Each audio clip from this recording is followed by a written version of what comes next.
my name is Jared and I am from TechWorks, and if you watched my video on Tuesday, you will have known I posted a video as to why to buy the Samsung Galaxy S9 Plus. Today is going to be all about why not to buy the S9 Plus, reasons against it, reasons why you should wait, and what's to come. So pretty much this may be just a negative on everything that I said in the video that I posted on Tuesday, but I hope I can highlight some different areas that maybe you didn't or did already know about. So anyway, we'll get right into it with probably the most controversial and the most talked about feature or not feature of this phone, which would be Bixby. So Samsung last year with the Galaxy S8 introduced the virtual assistant Bixby, which was supposed to be the end-all be-all of virtual assistants to go above and beyond what has been out there before. Now, Bixby does have some unique features, which is more tightly integrated with hardware, saying like pull down your notifications, turn on your flashlight, things that are directly related to your phone. It can do, while other more mundane things that you normally do with a virtual assistant, like answer questions and normal tasks, it lacks in. And also you're having a dedicated Bixby button, which Samsung now at least lets you disable, makes it so that it's always there, you hit it in your pocket, and a lot of times can cause lags and slowdowns. So that is probably one of the worst features or worst things they included into the S9 because it was so talked about and not well received with the S8 and S8 Plus. Whether they allowed remapping to go to Google Assistant or just took the button out and let it be a swipe gesture, that's fine. It would have been nice to have this remappable, and yes, if you do some tweaks with your OS, you can have this be remappable, but for us in the US, the Snapdragon 845 edition doesn't allow for as much user customization as the international Exynos model. So unfortunately for us in the US, we're kind of stuck, while people out in Europe and other parts of the world have a bigger developer and ROM community where you can kind of tweak and customize that. Anyway, the next biggest thing is this is a Samsung phone, and while that may be obvious to many people, I mean that as a negative because it comes with all the Samsung problems. And now, while I haven't seen the problems apparent just yet, doesn't mean that they won't crop up within the year or longer, depending on how long you keep your device. And what I mean by that is the Samsung slowdown, which is said to be after X amount of time, your phone becomes laggy, unresponsive, just overall stuttery. While again, like I said, I haven't seen that. I'm sure it's possible to happen, and it very well may happen. I don't know. No one's gonna know until that time actually comes. The next reason why being a Samsung phone is a negative is because you have all these duplicate contacts. So even in your pre-made Samsung folder, you have apps like another app store. You have messages, file systems, a help screen. You have Samsung Internet, Samsung email, notes, the list goes on, where Google has perfectly good apps which can take the place of this, which are also preloaded, meaning, you have Google Chrome right from the start, and you also have Samsung Internet Browser. Now, people may like one over the other, but the problem is you have these duplicate apps that not only take up space on your device, but it could cause confusion for some users, which one to use. Keeping all your stuff organized might not be the same, and if you're someone who has all their stuff loaded in Gmail and you automatically sign in with Samsung email, you might not be getting the same experience which you want to have, and it may lead consumers to be more distasteful of the software experience of the Samsung. Now, whether you like the Samsung overlay or you don't like the Samsung overlay, it is polarizing for people who maybe enjoy the vanilla version of Android, the Google Pixel version of Android. This is certainly very different. You have a lot of customization as far as when it comes with Samsung now allows you themes right from its theme store right there, but the icons look different, the way you interact is different. Your buttons can be changed, but again, they look different than stock Android. Your notifications, while I don't mind this style, it does look different and may turn some people off as to it doesn't look very standard.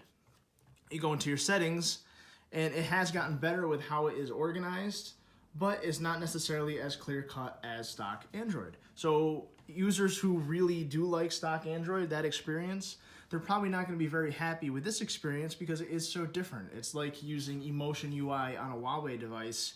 It still is Android, yes, but it is not necessarily the clean, pure Android of the Pixel or of some custom ROMs in the developer community. On top of that, in my last video, I said that this is a phone which is everything but the kitchen sink. And what I mean by that, if you didn't watch the last video, is that it does a lot of different things. The problem is, though, when you get a phone that does a lot of different things, it tends to not do one thing very well. Now, I would say the strongest point of any Samsung phone used to be the camera and the screen. I can't say that anymore when, after this phone was immediately released, according to DxOMark, the Huawei P20 Pro took the spot for best camera. So that takes this out of the ring if you're going by the DxOMark standards. But with that said, you have a phone that is near bezel-less, yes, but you're not bezel-less. You have a phone that does have a headphone jack, which is great, and wireless charging, but is not really updated quick charging. You have wireless charging, and now you also have an array of other features which have been current in other Samsung devices. So you have Google Pay and you have Samsung Pay. You have this Edge screen, which, love it or hate it, you can disable it. That was a nice little rhyme, but it is there. And while some people may like it, some people might not. It might just be something that somebody hits by accident. Again, we've already touched on Bixby. You swipe up, you can get Samsung Pay. And again, I am someone who likes Samsung Pay more than Google Pay just because of its ease of use. But again, you now have two payment solutions when Google's works just as fine. You have the heart rate sensor, you have the fingerprint sensor, you got the two lenses. You know, there's just a lot of stuff going on, and even features that you don't necessarily see, like the Smart Stay, which is supposed to work as while you're looking at the phone, your screen stays on. When you look away, your screen turns off or goes dim or stops the video like its old commercials used to say. And that doesn't necessarily always work. Samsung has been noted for including a lot of features that may or may not be up to full release functionality. They might almost be like a beta, like portrait lighting and how portrait mode was on some of the iPhone's launches. Now, I will say that these features obviously have been around longer, so they've had time to become more polished. Some of them still don't work as great as they should, like Smart Stay, for example. I do have that on, which is supposed to say, as I look at this phone, the screen will not go dim, yet it will. And things like that just haven't necessarily worked as well as they should have. So when you get a phone that does a lot of things well, you end up getting a phone that doesn't do one thing really well. And I'll use an example, like the Pixel 2 XL doesn't have a lot of gimmicks. Its real focus was on its camera, and you know what? Up until the last, I would say even couple months, I would even still say that the Pixel takes some better photos than even phones released in 2018. That's really what it did well, and Google Assistant. Those were the two big things. It's Google Assistant integration, as well as its camera, and you know what? They really hit the mark, and you couldn't have asked for a better device to do that. Now, they didn't say that their audio experience was top notch. They did have dual speakers, but that wasn't really a big sell. So this phone does a lot of everything, but not one thing that I could say really, yeah, if you want to do this, buy this phone, all right? Now, in the last video, I remarked on how nice the design was, which people may be used to. It's the double glass sandwich design, which a lot of manufacturers are using now, including Apple. But with that comes durability. So having a double glass panel phone, you can now break your glass on the front or the rear, which causes maybe unnecessary damage to your phone. If you drop it, it might crack a lot easier because you have twice the amount of glass to break. It also allows to have scratches on the back. It also allows this phone being waterproof, makes it very hard to remove this glass, as well as make sure the glass stays intact if you're doing a repair yourself. And it just all around makes the phone less durable. So in the age of where people always have their phones on them, this phone may not be one if you're a world traveler to take with you because it's more fragile. with that and you're spending a ton of money, you want it to hold up. I know in the next video, or the last video, I said that this phone wasn't the most expensive phone, which I still stand by that. It isn't. But it also is still very expensive, coming in at almost $900. If you're someone who's buying this out of contract and not on a payment plan, you're going to be paying $900. If you don't have a phone to trade in, that's still, creeping right up in on that $1,000 mark. And I think in an age where technology is so readily available, as well as, the cost of producing this technology keeps going down and down because more and more people are buying it and creating it, this is still a very premium device and you're paying the premium for it. So really, the reasons why not to buy this phone is also if you already have the Galaxy S8, if you have the S8, S8 Plus, or even the Note 8 already, I would say this phone isn't better enough to solicit buying a new phone.